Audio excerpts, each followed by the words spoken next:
অ্যানিমেলিটি আর rationality. আপনি যদি আল্লাহকে আল্লাহ হিসেবে মানেন, আল্লাহকে যদি আল্লাহ গোলাম হিসেবে যদি নিজেকে পরিচয় দিতে যদি স্বাচ্ছন্দ্য ফিল না করেন, তাহলে আপনি অ্যানিমেলিটি হিসেবে, আপনার পশু সত্তা হিসেবে আপনার বিকাশ লাভ করবেন।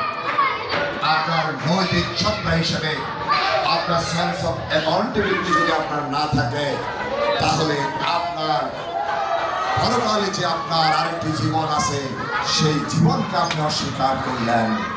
সম্মানিত উপস্থিতি, ব্যক্তি জীবনে আমার পরিচয় আমি মুসলিম, ব্যক্তি জীবনে আমার পরিচয় আমি আল্লাহর বান্দা।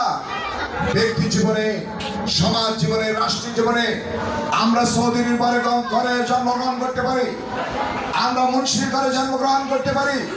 যেখানে আমার জন্ম হোক না কেন, আপনাকে আমাকে কমপ্লিটলি সারেন্ডার টু আল্লাহ, আল্লাহর কাছে আপনাকে আত্মসমর্পণ করতেই হবে।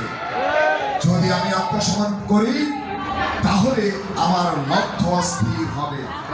সম্মানিত উপস্থিতি, আপনারা আমরা একটু চক্ষু বন্ধ করে আপনি আমি চিন্তা করি, সেখান থেকে এসেছি, এই আশায় কি আমার শেষ, নাকি আমাকে আবার যেতে হবে?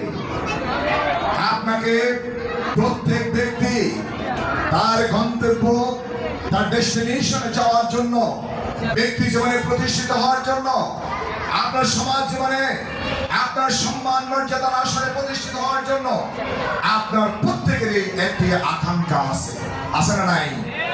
তাহলে বান্দা হিসাবে, মুসলিম হিসাবে আমার আপনার আকাঙ্ক্ষা কি?